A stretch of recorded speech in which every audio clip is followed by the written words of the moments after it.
Okay, we have a quorum. I'm So. just looking for the time, because I told David Scholes I'd meet him at the Westminster Park and Ride I hope at that's a 9. good thing. Oh yeah, no, it is.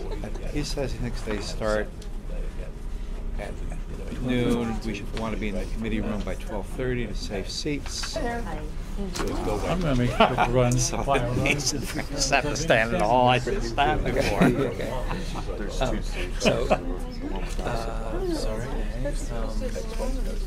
So if you're interested in going up, I'm under the presumption that Mr. Scholes has 2 extra seats besides he and I. No, there's one wrinkle, and that is that we were talking about going to the Vermont Digger Open House. 4:30. 6:35. That might be a long day. Some of us. Chris, how's the new puppy? The new puppy is getting plenty of attention. In the middle of the day. He's getting better at doing what my you want logic puppies is to do going and not what you there don't is want kind puppies of to do, but he's not anyway, great so at it yet, but he's getting better. But the thing with Digger, Yeah, he's getting is all now- kinds of attention. I made you aware Now, that it's kind of funny Okay. because So- what used to be our puppy, which is now our 8-year-old lab, my who nose. was doing the exact same things to our older dog when he was a puppy, jumping around. He's got a little less tolerance for it than our other dog did. He hasn't got snippy or anything else. There's like, electrons. stop it. I've had enough of you, little whippersnapper. So, and So what time are you meeting the the puppy wants to play with the cat, like the cat's a dog. We'll get there. And the cat's not really ready for that. Oh, And the cat has to push back. No. I just It's so like, that you know, get the we claws can out, give communicate him on one the swipe, road. he'll move along. Okay, But 'cause the you cat's are just kind of like, generally easier to touch by phone. yeah. Yes, gotcha. I'll check draw. So you figured you could handle 2 dogs, you had your daughter's dogs with you, right? Well, no, that's the thing though. We did have 2, but And I what can I communicate with you as early, appreciated 6:30 about in the morning. our yellow lab that we have right now. We got him when he was a puppy, I'm trying to and we remember did what have another 4 dog at that is. time. Well, So really, older, like fingers. 8-year-old, Concert starts, I mean, not concert, 9-year-old but black personal lab. start this Tuesday. All right, so I'm going to call the Influence how late you can stay with it. Yeah, Ellis Falls Union High School School Board meeting to order. It is Monday, January 14th, and it is 6:32. We are in the library. Adjustments to the agenda. Yes, so what I would like to add to the agenda under new business for discussion, not so much action, is presentation by the English department. And Mr. Chair, if we could make that happen as far up in the agenda as you are comfortable, maybe just after communications and public comments, but before policies, that would be great. Yep, that's fine. Okay. Anything else? No. Okay. Review and approve board minutes of December 10th, 2018, attached pages 1 through 7, I also move on your that- drive. I move that we approve. Deb? Minutes.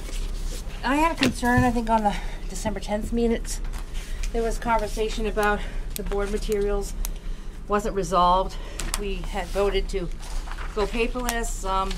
Chris Pratt noted that we should go one way or the other. We didn't really get there, Okay. so we're sort of still in between. What are we doing? Well, my understanding is we did vote to go paperless.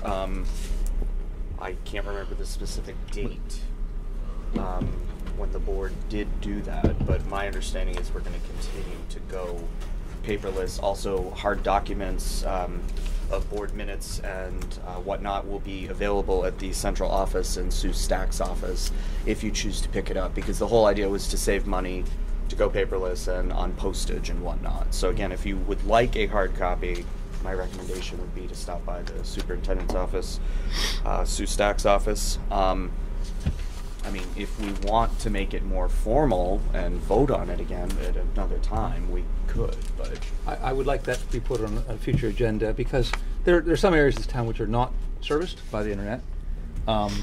We are not informed when the SU has documents available, and some of us are going through Bellows Falls from routine time. So it's a random event of when to pick up information, it results in not knowing what's happening at meetings. Okay. There's one other thing. Yes. Sorry, that goes along with that, in that particular paragraph, and it isn't stated there. Chris stated how they can make changes at the last minute. Well, by statute, you can't change any warning of the agenda. So Warning no for changes money. can be made to that. Oh, for the warning? Of the warning, Yeah, yeah, unless that's you do it within the allowed amount of time per statute. You can't add in any information. You can't take it out. You have to do it at the meeting once it's been warned. Correct. It's not stated in the minutes. That's why I'm saying that. Jack? I'm just wondering, those folks who are outside of internet access, might they have fax access? Something could be digitally transmitted to them. Not that that's a fun project to do if you're transmitting 20 pages. Well, again, I will say the whole idea is to go one or the other. I don't Well, want to create more work. I'm for just the trying to save. central I'm office. just Right. part of it saving postal services. The It's problem. like $10 a week. The And problem we did, is- if I may, yeah. just real quick, we did receive a chain phone call. My mother and I actually received it at the same time. We're like, who's calling? So, I get that. The problem but- is all the random array of warning notifications. Sometimes it arrives in the mail like this. Once it has been this, nice little automated phone call. Sometimes it's an email. Sometimes you should have seen it on the SU website.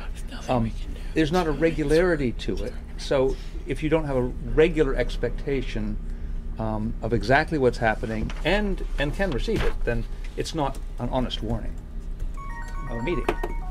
You won't get people to come. well, I Let mean, people as come. far as I know, it is always on the SU page. It's also always posted in our there. newspaper of record, which Yeah. We'll put it on the next agenda. Point of 'cause I don't order, yeah, wanna we can't get keep talking into- about it yes. now. All right, so we're going to move on. For the minutes, yeah. So we're back to the minutes. Jack had the motion to accept the minutes of December 10th as printed. All those in favor? Aye. Aye. All right, minutes are approved. Communication and public comment. Do we have any this evening? All right. We are now going to move on to the English department. So I will introduce Mrs. Falzo. Holly Falzo has been here since the beginning of time. Thereabouts. that's nice. A longtime English teacher who has recently transitioned to teaching through our alternative education program. And Holly, do you want to introduce your posse? We are going to all introduce ourselves. Okay. I might ask our chair to make sure that we reciprocate by introducing ourselves to these fine folks. Okay. Would you like to begin, Jack? We can do that while they're assembling.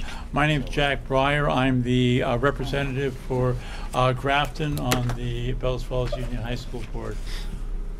My name's David Clark. I represent Westminster on the Union High School Board. Deborah Wright, I represent Rockingham on the high school board. I'm Catherine James. I represent Rockingham on the high school board. I'm Josh Aberman. I am the board recorder. Colin James, representing Rockingham and chair of the Bellows Falls Union High School Board. John Broley, assistant principal. Chris Hodgson, principal.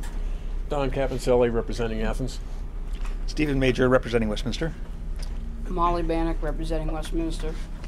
Brenda Farkas representing Rockingham. Okay, so as Mr. Hosner mentioned, my name's Holly Falzo and I'm the coordinator for the English department. I taught English here for 30 years and this is my 3rd year in the alternative ed program. So technically I'm not in a regular classroom teaching English, but I do still teach English in AEP.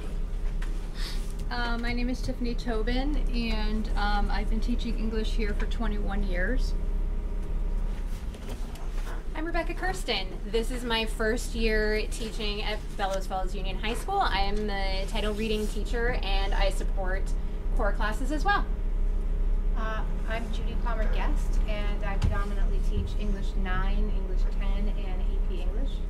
And I've been here for approximately 14 years. I'm Kim Wells. This is my 6th year here. I started off my first 3 in title reading, and I'm now in my 3rd year in English. I took over for Holly when she switched over to AEP.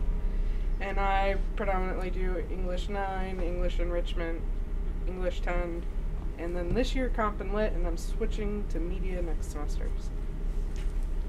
Linda Princeton. I'm actually a special education teacher, and I collaborate with the English department, for which I'm really grateful. Kim and I co-teach an English class. I've been here about the same length of time as Holly, give or take. And I really appreciate the partnership and being able to join the English department meetings, because it allows me to bring so much more to my students in special education, in addition to the work that we do co-teaching. So when Chris did the introduction to the coordinators about coming and presenting to the board, he gave us a list of topics that you were all interested in hearing about and things he thought we should cover. Although I'd like you to think we came up with these topics all on our own, I want you to let me know that they did come from you.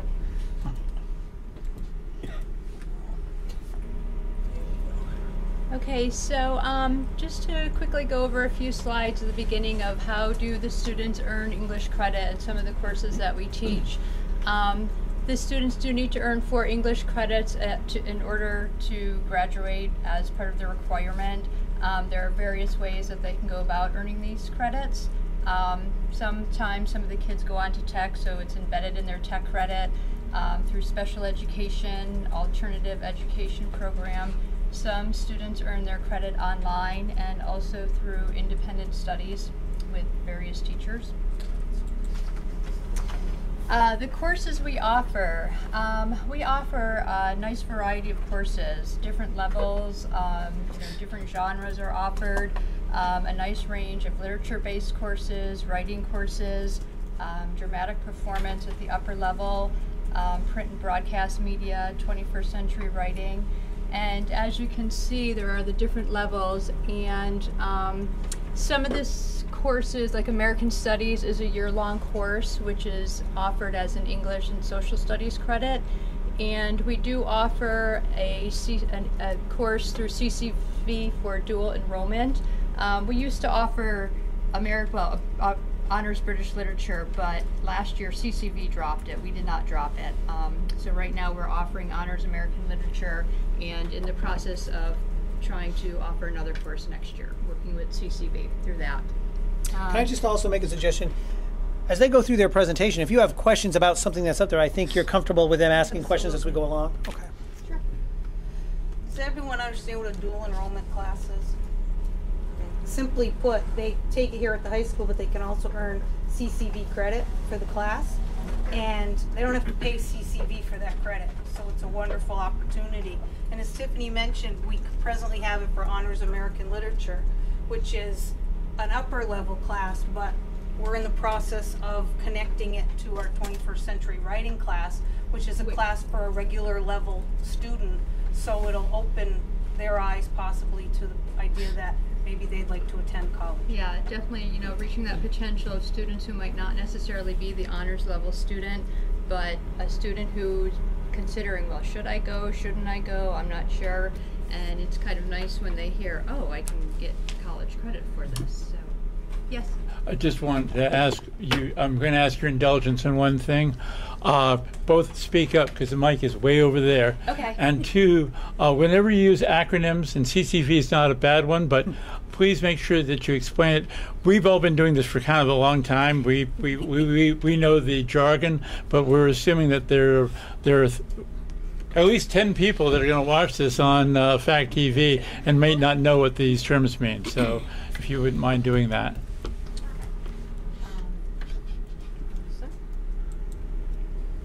Okay, and then the levels of the different courses. I'm not going to read through everything here, but this is a nice overview.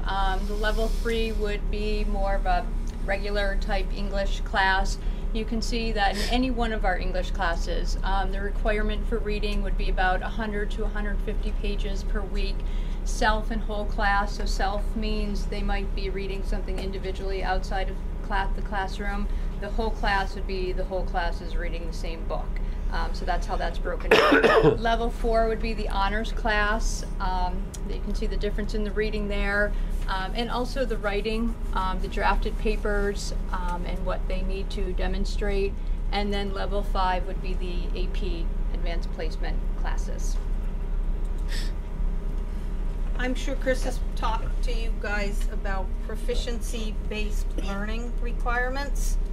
And we just want to let you know, we're not going to go through all of our proficiencies, but the proficiencies for English cover reading, writing, speaking, and language. And we adopted our proficiencies based on the recommendation from the Vermont Agency of Education. And what we did is we went through the different standards that we hope our kids can master in order to graduate, and we've attached specific assignments to specific activities. For example, if 3 people are teaching English 9, they will all do that assignment, and we have rubrics that we use to score them, so it's the same across the board.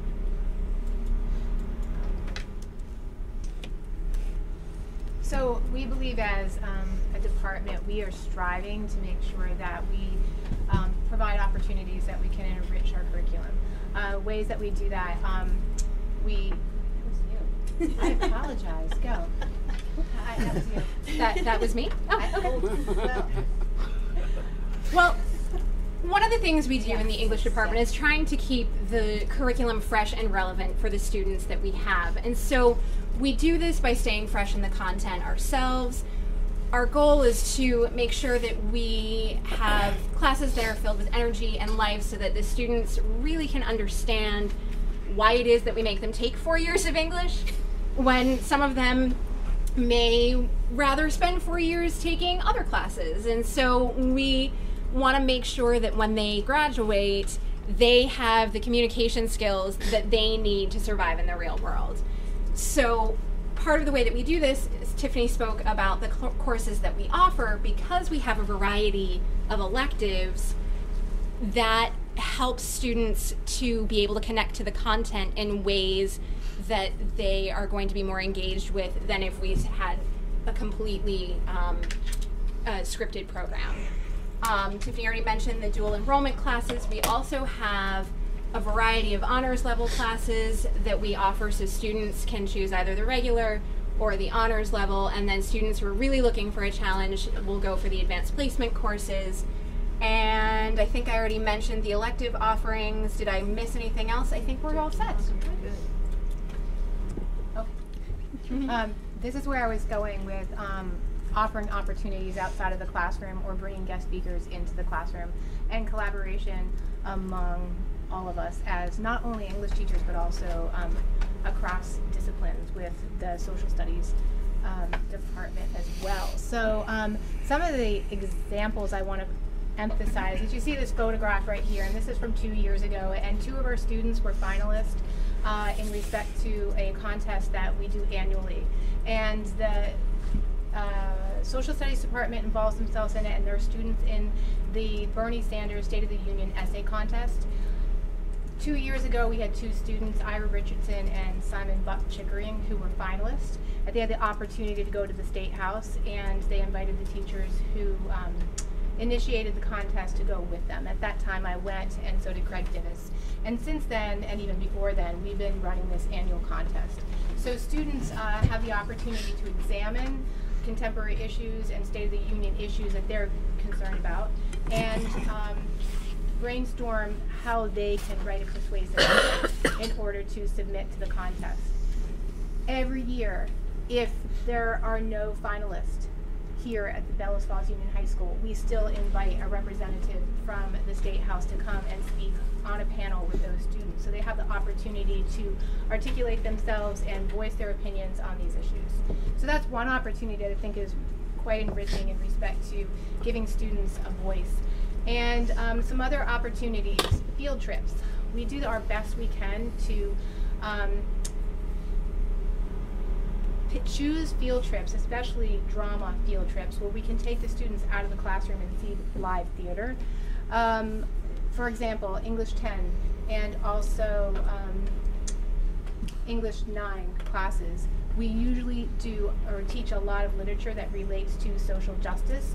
One of those works, To Kill a Mockingbird in English 9, also of Mice and Men in English 9, and also in English 10, A Raisin in the Sun and The Color Purple.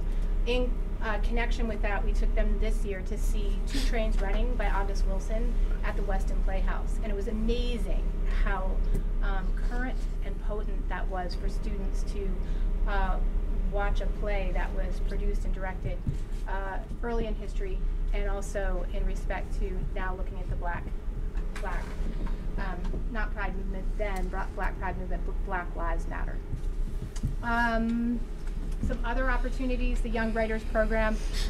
It's actually we have the Young Writers, a Vermont Young Writers Program, but we also have the Vermont Young Playwrights Program. We've invited a playwright to come in after our drama unit in both AP English and also dramatic performance, which Katie Emon teaches. So Katie and I collaborate, and we have a guest speaker come in who is a playwright, professional playwright, and works with the students on playwriting.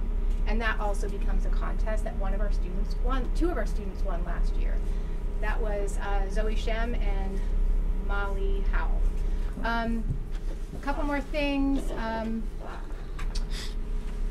In respect to really getting students active in the classroom, one of the units that I do in AP English is based on The Night Circus by Aaron Morgenstern. Students collaborate after we read the novel, and they create their own circus acts, and those circus acts relate to some aspect of social justice that they think is important to talk about.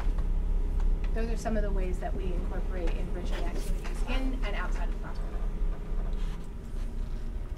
One of the questions that Chris or the board asked us to address, you wanted us to brainstorm some challenges that we see, across the board in terms of trying to deliver the English instruction to the students here.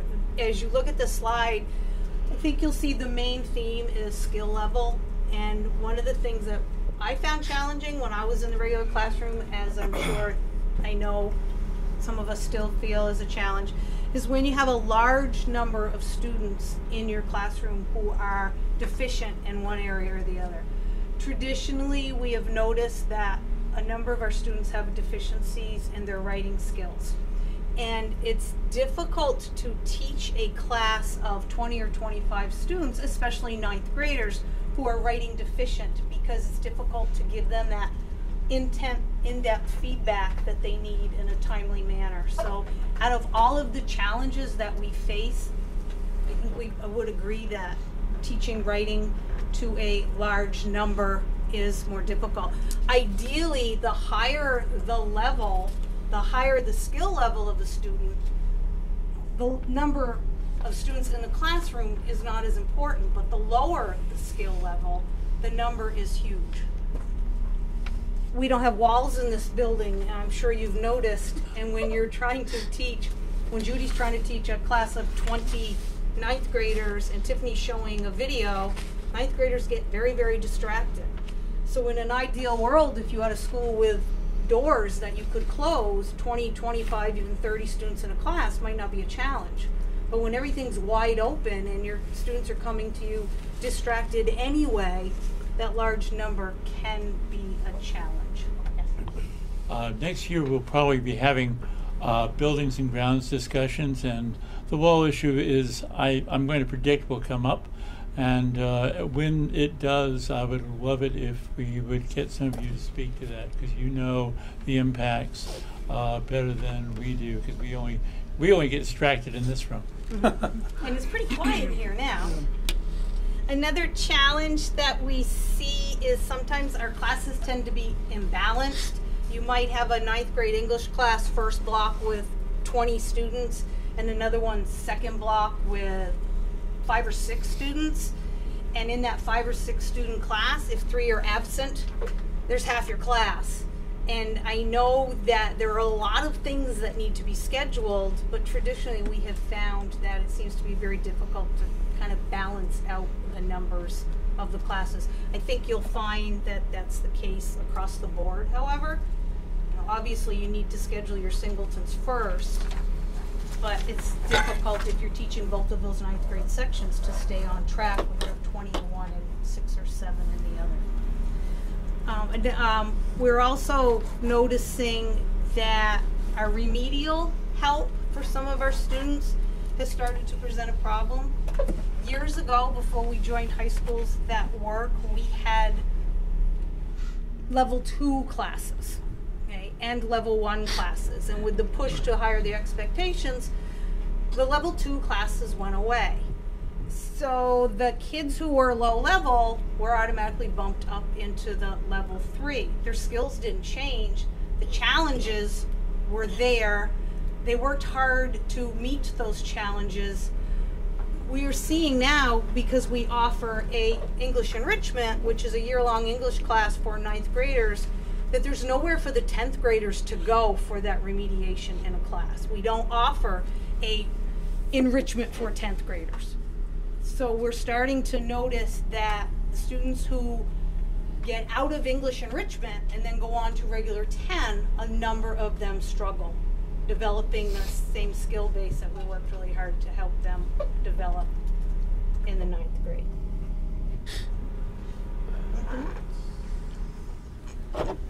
Yes. So, remediation sounds like it's an issue.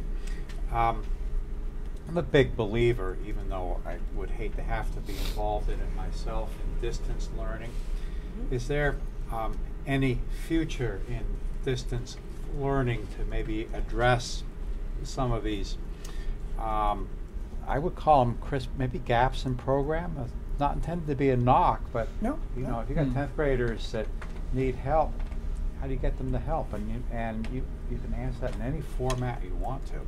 Well, distance learning is great. I'm a big advocate for online learning, but I have noticed through my own experience that the students, often the students who are lower level in need of that remediation, it's hard to put them in front of a computer and expect them to get that work done that they need to get done. So you still need to have the person. It's like the self-checkout at the store. You still need to have someone there. There's that combination of skill deficiency, and I oversimplify it when I call it motivation, but there's skill deficiency for many of those students without the engaging individual there supporting them through the process. They're going to need support beyond just that online class. Generally, they need an adult there also supporting that. So it certainly couldn't serve as a standalone opportunity to fill that gap. I'll jump in on that. Because of the lack of confidence they have, because of the low skill levels, they really do need the personal contact and encouragement to keep learning. So it's really be tailored to what their skill deficiency is, which is often very different. We find that the students with the greater skills are the ones that are more successful in the online courses. Chris, if I can just follow up, and it's no slight to English, but are we going to see a similar pattern across the other disciplines? I would say probably. There will be similarities, but there are definitely things that are unique to each department. But challenges in serving especially the entry students, the 9th graders, where they're at, in the interest of getting them to where we want them to be. I think you will see that as a similar theme. We've just ponied up more money in this for that transition budget for freshman academy type exercises. And is this an attempt to address some of those? This came straight from freshman academy concerns in those areas and the brainstorming session, which was, so how do we get out in front of this? And a summer bridge program is a starting point for getting out in front. Thank you. Thank you. Two questions, if I might.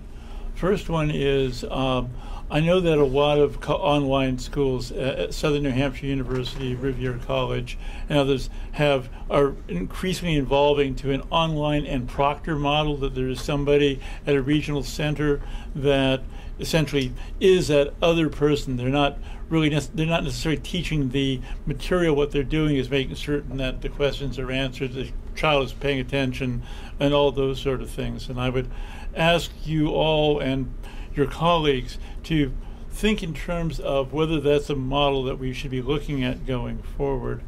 And I also do want, we're one of the very few school boards in the state of Vermont that actually asks school departments to come and talk about what they do. It's been identified as the best practice for school boards elsewhere, and we really do want to find ways to partner with you, just if only so that we can be more informed evaluators of proposals that administration brings to us. I'm going to present myself as the self-appointed timekeeper and give us maybe 5 more minutes. I think that's good. Bet that we could stay here for another half hour talking English, but they have 5-minute warning. Too. So Go home, do homework. Yes. We touched quite a bit already on the remediation. I do want you to know that we do have, Linda works in special ed, as she said, and she does do an English lab. That's why she's an honorary member of the English department. And the English lab is really designed for the special ed, the IEP students who really have deficits. We offer an English enrichment class here, which is supposed to be for regular ed students. And when the class first went into place, it was 12 to 15 students, just 9th graders, and it was, I said, it was mainly designed for the regular ed students. A huge concern that we have presently is there are 17 students in that class at this time. There are 2 certified educators, an English teacher and a special ed teacher, and a para.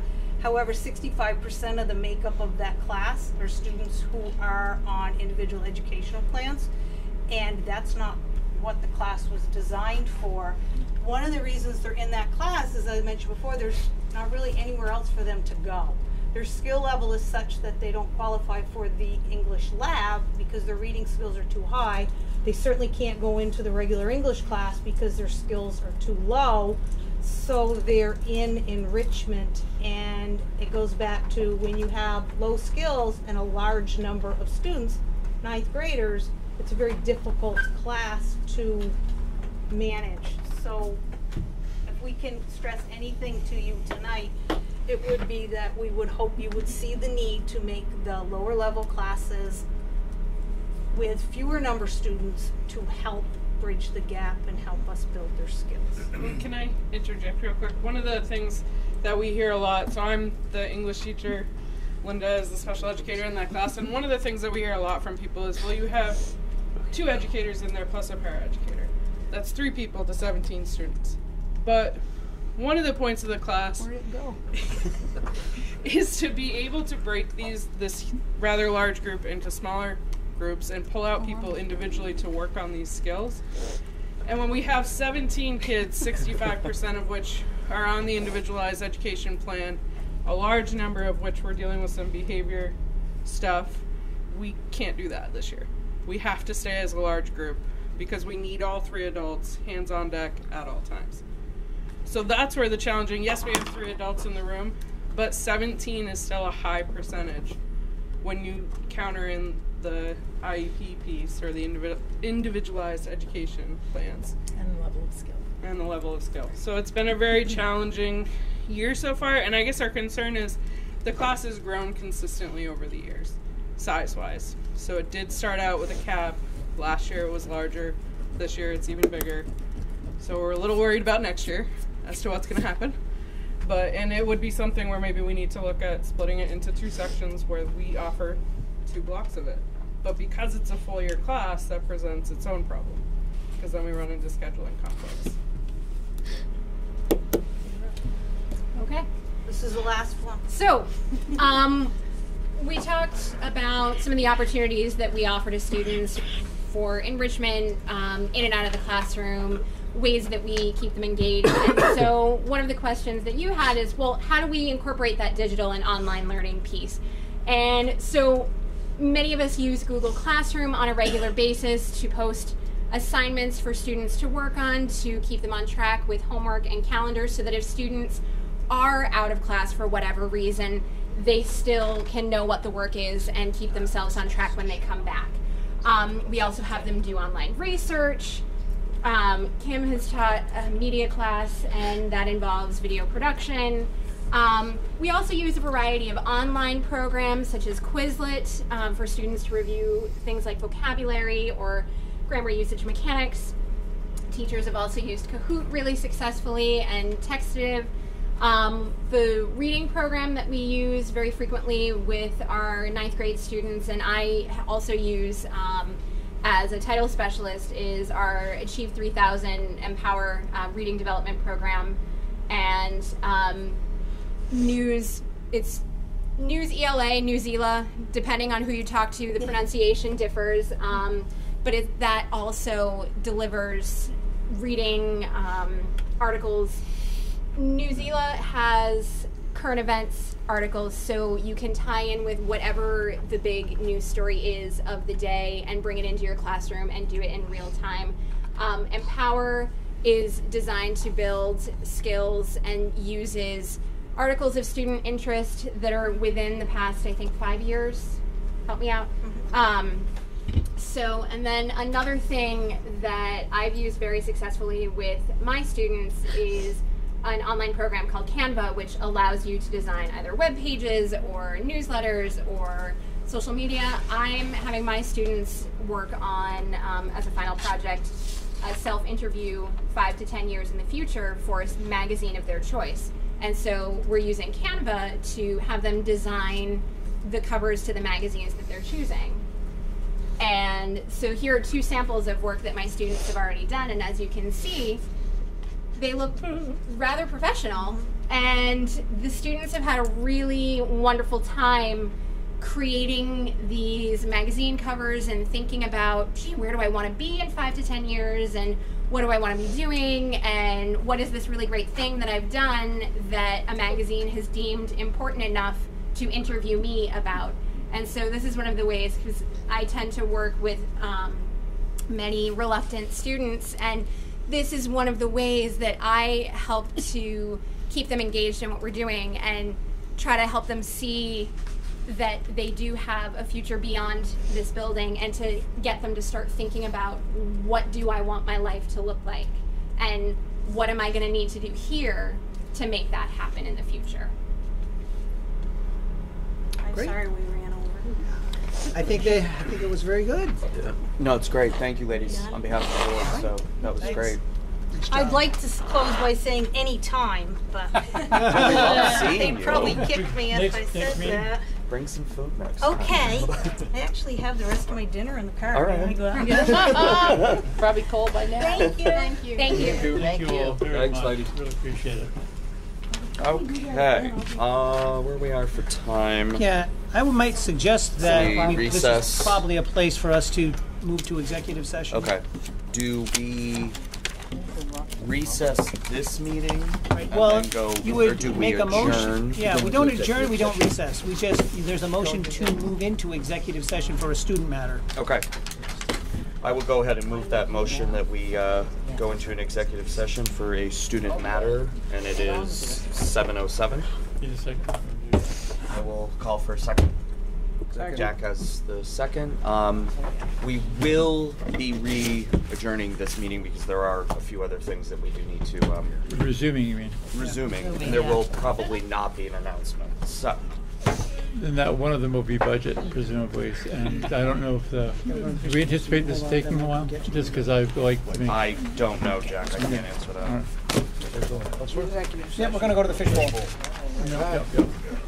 Can I talk to you for a second? Yeah.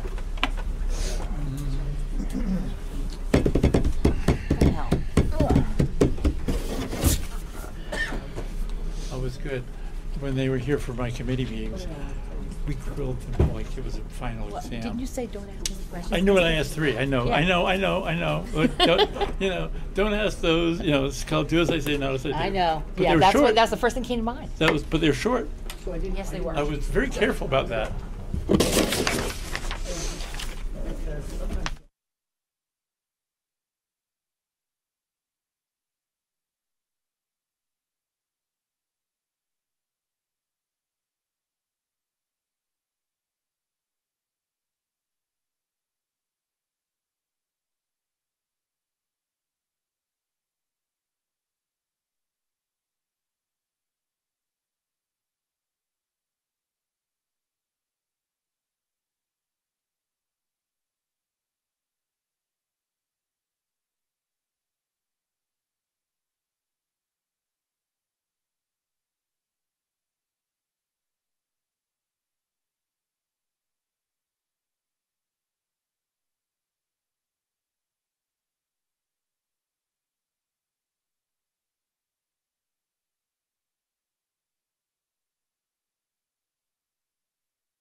You want me to make the motion, or you want me to make it?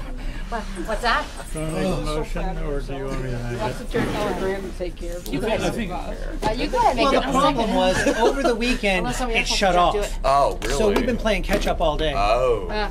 So Why did you just? well, I mean these things happen. I mean I didn't I ask Jim walked- why. It just Well, you were in there. I walked down. And I just want to checked say, with Rocky unplugging the School soda Board, machine but, was our only heat source in there. oh, did we Because of the replug it in? Far be it No, from no, having we the probably English didn't plug it department back have in. warm soda tomorrow. All right, let's keep this moving here, guys. Go on another agenda. Well, past my bedtime here pretty quick. We still got to do the.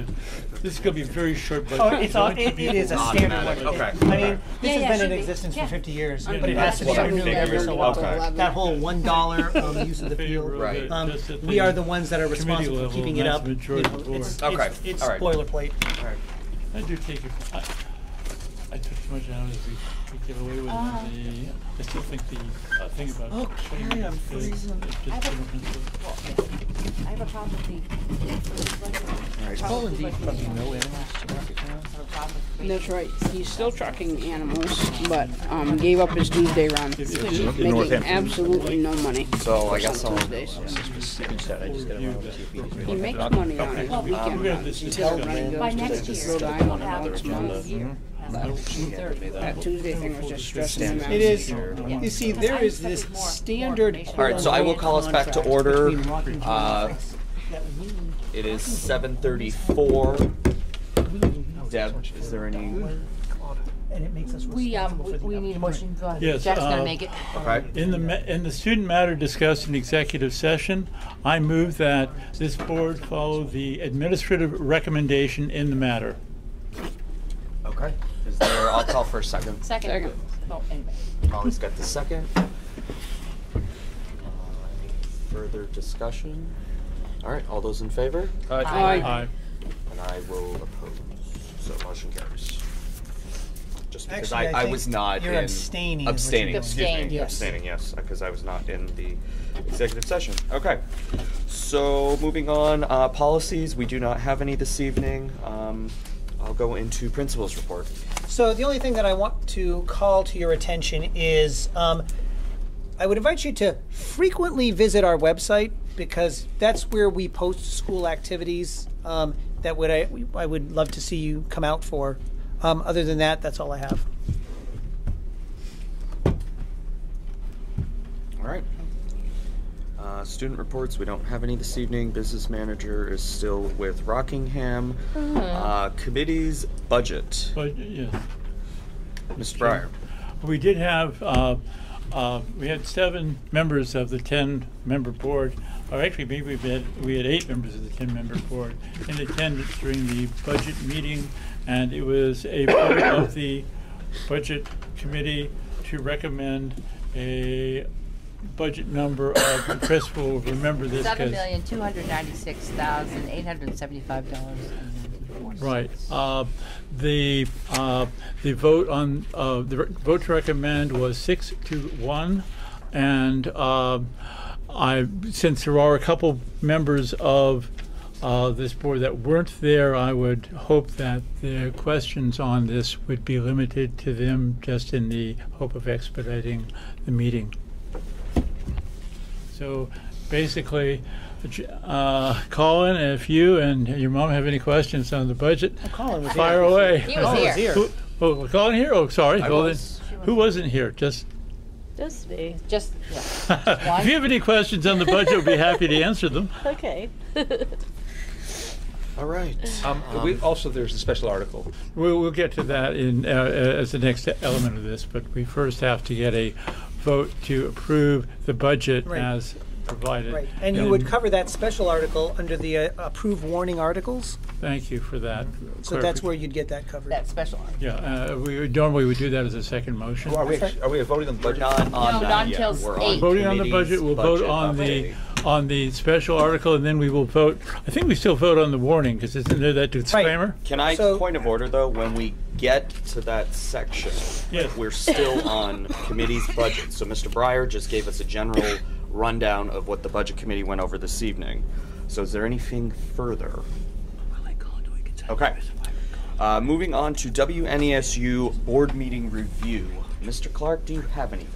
Well, the most recent WNESU board meeting, I just looked it up, was actually a special meeting to approve a WNESU budget, which was a topic of some discussion tonight. That WNESU budget, I have that number in front of me because I looked it up on the WNESU website, was $13,912,468.24. I, without going into the blow by blow, will tell you that that figure was derived after an emergency meeting of the WNESU Budget Committee when we realized that the WNESU Budget Committee did not feel it had adequate information to make an informed decision. There was quite a bit of subsequent work, and it's my belief that it's a hideously large budget. However, there wasn't very much that could be removed from it because for the most part those expenses were not expenses that were under board direct or arguably even indirect control. All right, thank you. Any questions? So just the WNESU budget is nearly twice the high school budget, and the high school budget is probably the largest of any of the, no? No, the NDSU budget covers 1,200 students, more or less. What's that? When you consider the high school is certainly an important part, but the Rockingham School District students and all the other school district students combined add up to a significant percentage of the students. We were what, about a quarter, I think? Well, I'm just saying the WNESU is budget figure. Yes. I mean, the dollar amount is the largest of any entity in the correct. Wyndham Northeast Supervisor Union. It's a remarkable contrast from years in the past. As we have asked the SU to do so many more things, but notably it does remove any direct voter purview of all those things that we have asked the SU to do. We have therefore also removed them from any citizen vote. Stephen, I would like to respond to that because you're absolutely correct in what you say. However, the context that you need to view it in is that in the past, both special education and transportation have been within our local budgets. Those are very, large dollar items, and it is not the will of the boards that's placed them in the WNESU budget. It's state statute. And it is for that reason that we have this very, very large SU budget. For good or for ill, we have a legal as well as a moral obligation to educate all comers, because this is a public school, and one public school amongst several public schools in the district, and we do the very best we can to create value for the taxpayer, and at least up to this point in time, the taxpayers seem to appreciate that value, even though it becomes an increasingly larger figure over time. And as you have accurately pointed out, we're talking about a budget here which has no direct voter oversight. However, I would argue that much in the same manner that the Vermont legislature works, citizens can show up and have a disproportionate influence on some of those outcomes. And I would certainly encourage people, if you're watching it at home or if you're a member of this board who is not a voting member of the WNSU, show up and have some influence. Mr. Chair, the other thing that I would say about this is the idea of forced consolidation has been in the air for more than a decade. And one of the things that this board decided as policy, which it has confirmed on multiple occasions, as have other boards, the idea that rather than have forced consolidation of all schools and essentially obliterate those districts, that we would seek out functions functions that we could more effectively deliver at the SU level. The most obvious this particular year has been the consolidating the food service. In fact, it's really the one that is significant, and it's been going on for the last 2 years. Will be now 2 years that will be into this process. There are others that we might look at it at a point. So the concern you have, if anything, may grow, but it is the one way that we can achieve consolidated and more efficient delivery of some services and still preserve local governance. It may not feel as broad a brush in terms of governance as we might all ideally like, but there really is a savings that's involved. I would tell you, just having been in this process now for as many years as I have, that many of the reasons we've been able to keep budgets relatively flat at a bulk of our schools over the last several years has been the efficiencies we've achieved through this process. It feels to me like a worthwhile one, and I do take the drawbacks into consideration with this. All right. Anything further? Okay. Moving on, now that superintendent's back, under reports, do you have anything for us? Well, nothing to add, but like always, if you don't have any questions for me tonight, if you do have questions, feel free to send them to me. Okay. Business manager, Edie? No. Okay. All right. 7 unfinished business for discussion and action. Negotiations updates. I believe we don't have any this evening. I'd still like to know. Mr. Brown. One thing we may want to actually have a very brief breakout, and I hate to have another executive session, is the negotiations committee might benefit from some guidance in this matter. Is this something that we should do? I'm asking the chair of the negotiations committee, is this a appropriate thing for us to do? Because we really are we have a response we have to make to a proposal by the by our union, and we have got not that much guidance, to be candid, as to how to go forward and how to respond. Do you feel that we're ready to do that? Is negotiations chair queried? Is that what I'm hearing? Yes, I am. Okay, well, the situation is this. The negotiations committee is going to meet Thursday night. We have an obligation to make a proposal to the local teachers group, and we, as Jack has just pointed out, have relatively little guidance from local boards to go by. I think it's only going to be a 1-year contract because of a number of factors, such as possible consolidation and the fact that healthcare will become a state function. And we, as a committee, can certainly come up with what I would regard as a responsible proposal. But if there is sentiment from this board to have input into crafting that proposal, we really should go into executive session and discuss it. My point of order, you met Wednesday, the Thursday. 16th? Thursday, 17th. Today's the 14th. Well, it says 16th on the calendar. I'm sorry, I'm off then. Thanks for the correction. Well, according to the website, the 16th. It's correct, the 16th, Chris? Wednesday? The negotiations committee. It's Okay. Wednesday, not Thursday. Okay. So, disregard the Thursday timeline, it's a Wednesday timeline. Right. So, where's...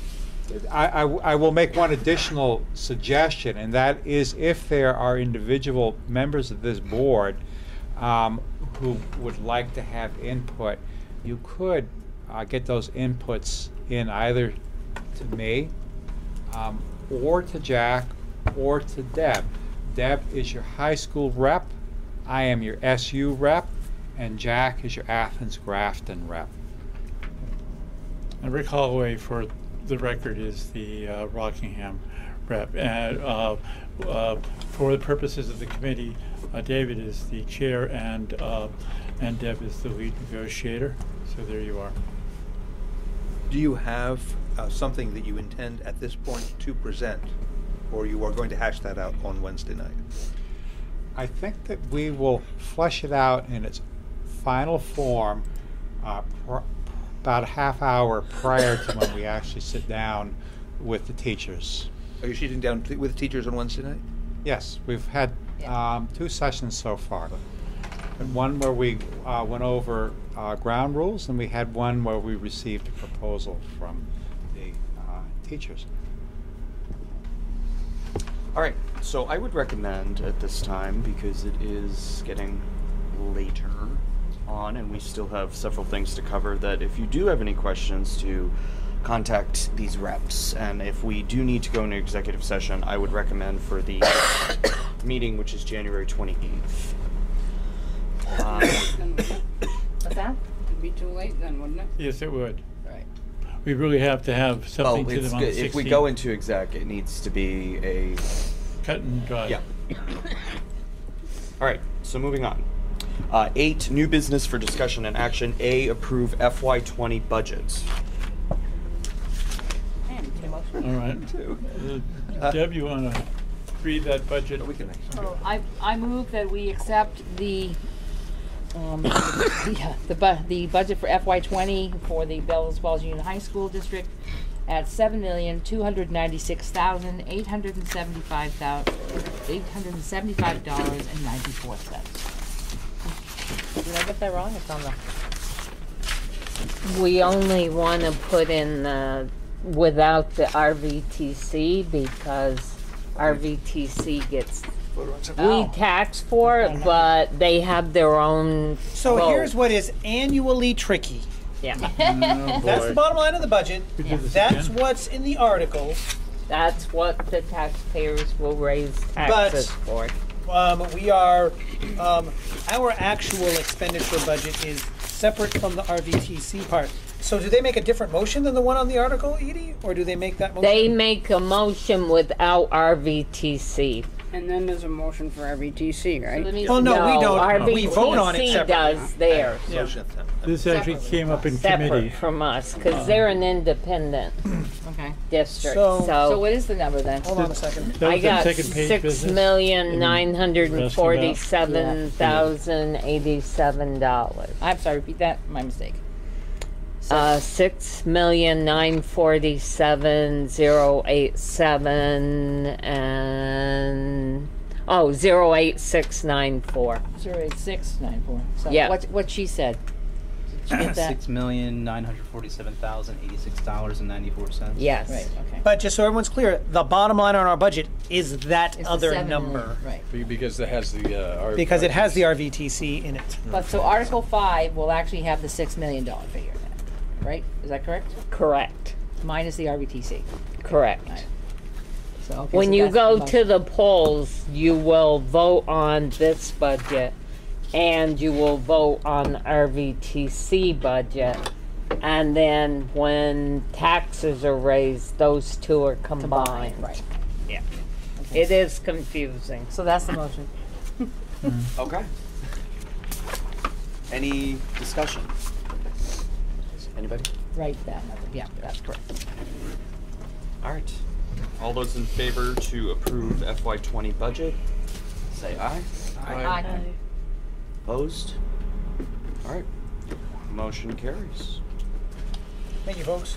Okay. B, approve warning articles. Does everybody have a copy of the warning? Although it's not right now. It was actually, Edie, do we have have we get the right numbers now? Okay. Just on Article 5, is that correct? No, Or that's it's not? the full budget, and it includes the RVTC, so it's the $6 million number that needs to go in there. Well, that's what I want to ask, because that's what you just, so Yes, we need you're to fix that? saying. That's the number. So let's do that right Because now. you'll vote on RVTC separately. Okay. I have the draft of this purposefully for typos and other things to be For added fun. and changed. So that's 6947. 086 94 cents. Where's this under 7? So let me also point out some other typos that I have changed and am changing. Well, I'll change the written words there as well. Earlier on, if you go to the it talks about to act on Articles 1 through 4 and Articles 6 and 7. There is actually an 8th article, and we leave 5 alone. That 8th one is the to transact any other business. So I'm changing that to Articles 6 through 8. There you go. 5 is left alone for Australian ballot. The other adjustment on Article 6, it says to see if the Union High School District number 27 will appropriate funds from the FY19 Facility Reserve Fund. People had Facility Reserve on the head when they were typing this. Strike that. We are appropriating funds from the FY19 surplus. Oh. The sum of $31,811.35. That's what's left over, as we discussed at the Budget Committee meeting, from the $90,000 that we are putting into revenue. And other than that, I did not see any other typos or things worthy of modification on there. But those changes are being made digitally to the things you have a hard copy of. Could I ask if the correct education spending on Article 5 is $16,235 per equalized student? I think we want to check that. Well, we had some different numbers that were on the site. It's 18,409. So what were these? 11. That's tuition. Oh, hell. Oh, sorry. It's 18,000 what? 409? Okay. Yeah, 11. 411 411. cents. Okay. So I am putting that in there as well. I'm sorry, the change was 11 cents? The maker of the motion Yep, now knows right why there. I wanted her to make the motion. Done. Captain Sullivan. I'd like to offer an adjustment on Article 7. Board members $450 each, just for legal clarity. I'm sorry, what?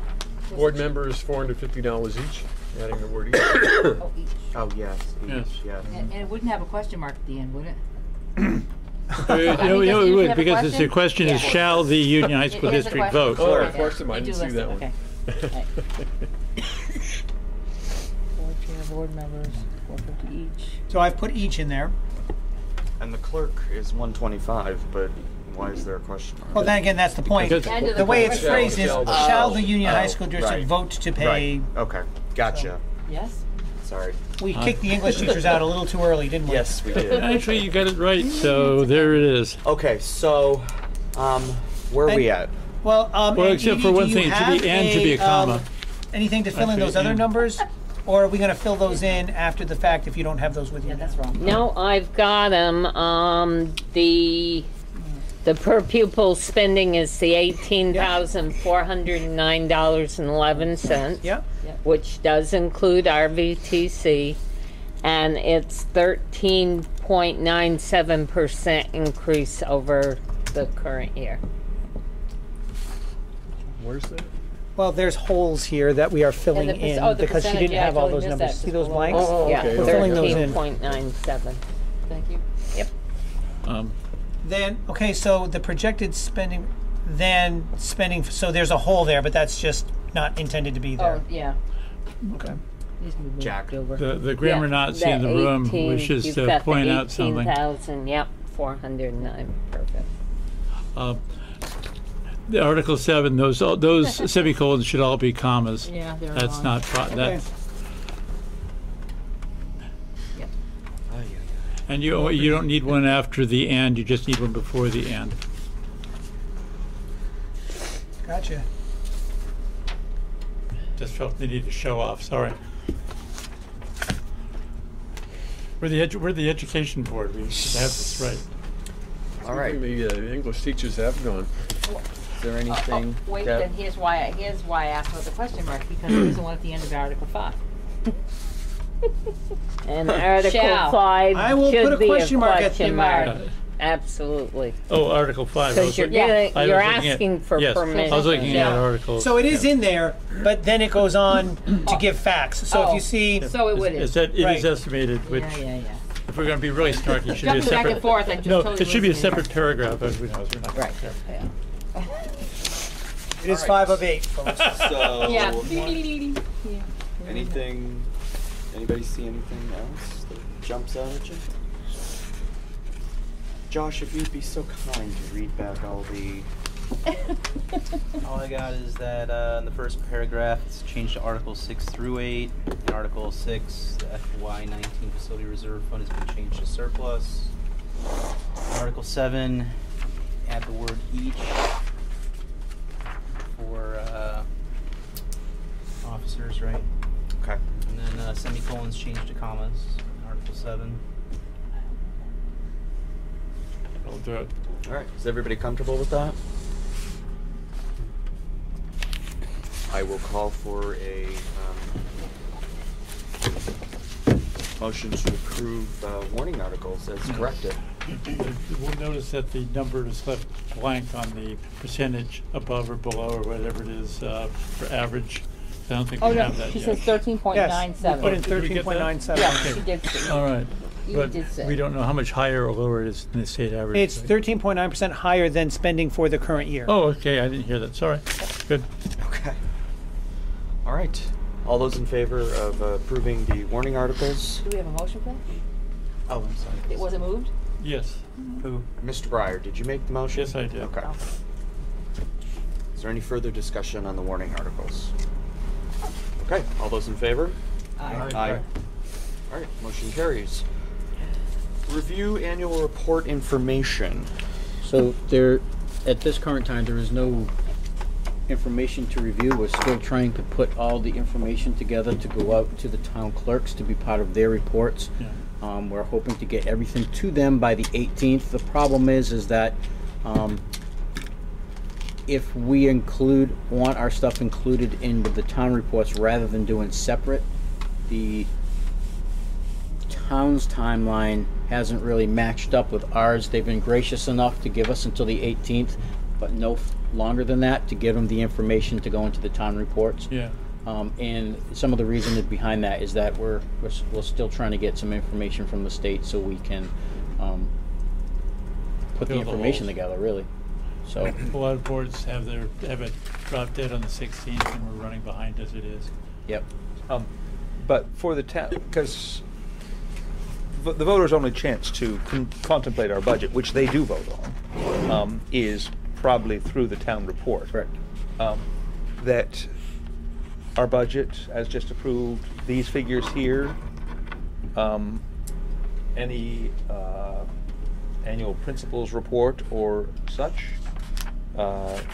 creating a very brief summation of what we're doing with our budget, would be great to have in there, because too often people are actually voting with absolutely no basis at Australian ballot on So our budget. I just have to ask, so we do put together this document that has the budget chairs, my report, superintendent's report, and where does that It not get generally to gets the distributed only at our annual meeting? which nobody literally comes to. Right. So it also gets distributed at least at our town meeting. Yeah, we and do it at know Athens Grafton and when we go all there. pre-town meetings get it. If you have, but yeah. it's Rockingham, I believe, has the packet available too, the report. Usually, speaking of those places. Westminster holds it. Well, I mean, it could be on the back shelf, the back as you enter in, at there as well. Chris is superintendent. Chris has.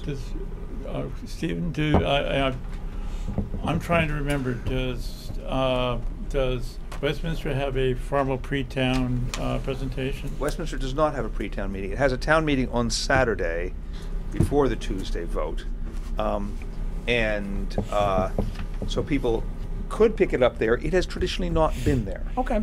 And so there has been literally, unless a school board member has stood up and explained things at the meeting to those who happen to be present at the time, there is literally absolutely no basis to vote up or down on that. I also believe that we can't do that. The chair's going to recognize the superintendent. Sorry. Yeah, David, so I can clear that up. So it's my understanding in the past that the districts had put out their separate report. I think it's gone back and forth over the years with different superintendents. So, but because we're having it part of the town report, we have to make sure that once they're completed, that we put them all in the same places that we do when we warn board meetings and everything else. So I'm going to make sure that they're at schools, they're at the general locations, and everyone has them, and so the town has access to the town reports. Is that what you're saying? Yeah, if it's in the town report, that's, I mean, people who care pick it up. Yep. They also pick it up at the back of the town meeting and read through it during the course of town meeting. It's fairly wide. It's an obvious place to look, but it has very often not been in the town report at all. There has been sometimes a separate flyer printed out and distributed Correct. only at our annual meeting, which has had no members of the public there. So I'm just anxious to get it, actually, as you said, directly, as you intend to, Yes. to the town reports. And if it gets there, jolly good. Good. Yeah, and like I said, as soon as we get the information in, they go out with the town reports. As soon as we get them in, we're going to start getting them out there. Yep. Okay. Forgot about that. Anything further? All right. D, approve, approve and announce tuition. You read the budget report. No. Do we have that? Yeah, I know. That is estimated based on your projected enrollment and your budget you just approved. So what this is we need to notify the Agency of Ed tomorrow that you all have announced your tuition for FY20, and you can always charge less than what you set tonight. You just can't. This is the document you'd be looking at. No. So the calculation came out to $16,235, but you can pick whatever number you would like. Up to that, right? You can go over that, but be aware that when all the books are closed for FY20, they will do a calculation on the allowable tuition, and if you have overcharged or undercharged by more than 3%, then any overage or under any amount under would either be billed back or given back. So if you went 6% over what it ended up actually being, then you would have to give 3% back. If you went 6% under what your actual costs came out to be, then you could actually bill for the other 3%. That's usually, if I'm correct, because of special ed type stuff, or that we might charge over. Am I remembering? No, this right? it's whatever happens. If you had a decrease in students, or you had an unexpected cost, or a decrease in costs. I mean, our budget is our best guess at this point in time, but it won't be finalized until June of 2020, and the books won't be closed, and the final reports won't be done until November, when we usually get the actual allowable cost, exactly what it costs you to educate your students. This year has been an anomaly because we still don't have the final reports from the statisticals that were due back on August 15th. So I can't tell you what your allowable tuition cost was for FY18 yet. Jack. Mr. Chair, because there are unknowns this year, I think the safest thing to do would be to go with Edie's recommended number, and I move that we approve a tuition rate of, Edie? $16,235. There you are. All right. Any discussion? Yes. Stephen. That number is our if we should have a tuitioning student, that would be the number for tuitioning student. Correct. It would not cover special ed costs. Is that correct? Special ed's in the SU. And therefore, special ed has nothing to do with this budget. Special ed has nothing to do, well, the difference between this $16,000 figure and our actual $18,497 figure for a per pupil cost here is because the SU, all those special ed, all the services of SU are billed to us. Well, and RVTC's in that number. Yeah. So everything else. So this number does exclude all those SU services which we essentially buy as a high school district. This includes your bottom line of your budget, which includes RVTC. I do remove food service because that's optional. If a student is tuitioned here, they may or may not take meals here. So food service is a pay-as-you-go. That comes out.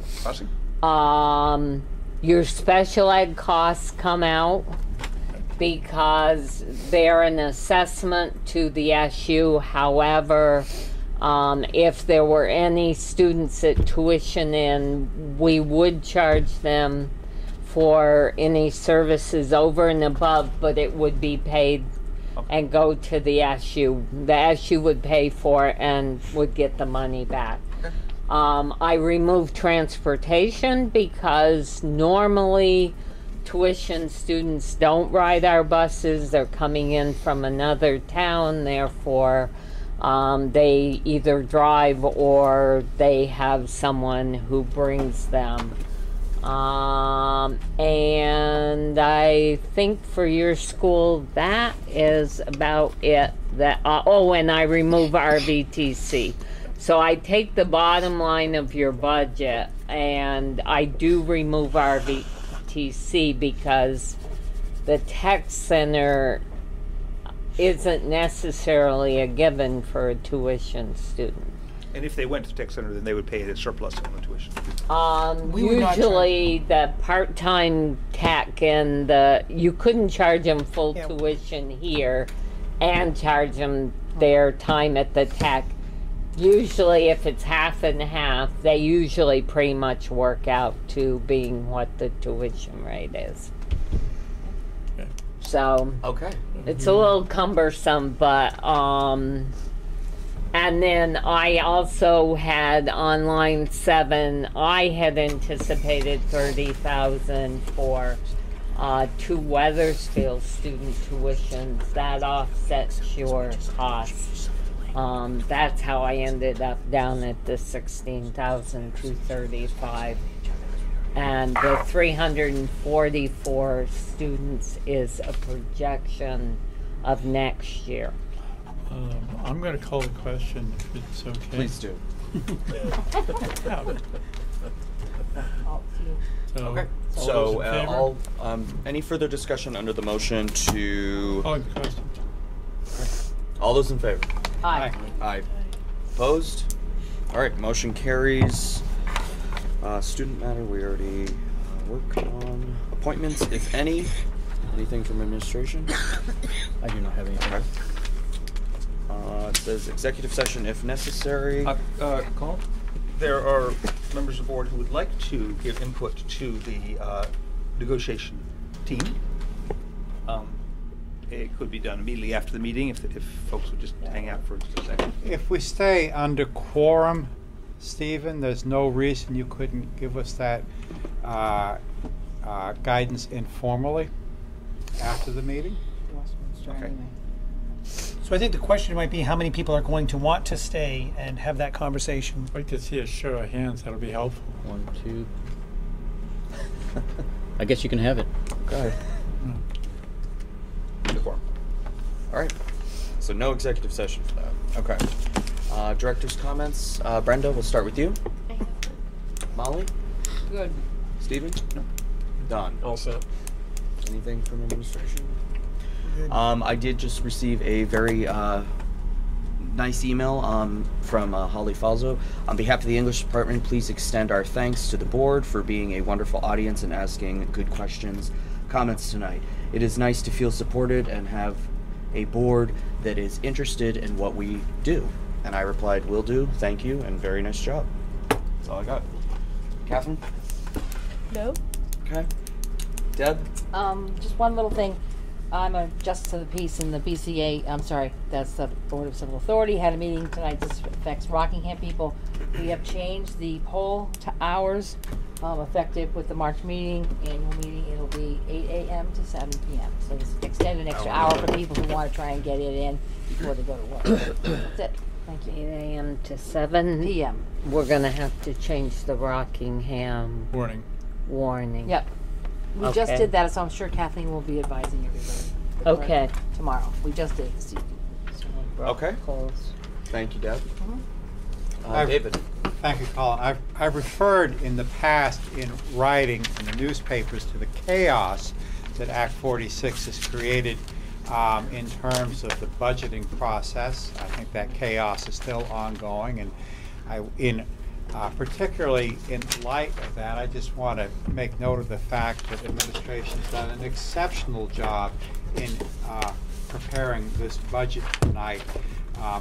Edie took note of the fact that she still does not have documents that are due in August, and I think we know what causes that. So, just tremendous job, and certainly thank you to the Budget Committee for all of your forbearance. It went a lot better here than it did at the SU.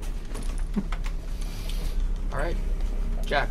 Again, I know it's been a long meeting, but I think it's really important that people sit and hear what our academic departments do. It's a reminder of what the budgets are for, what the oversight is about, and what we do here and our folks that on the front lines do every day.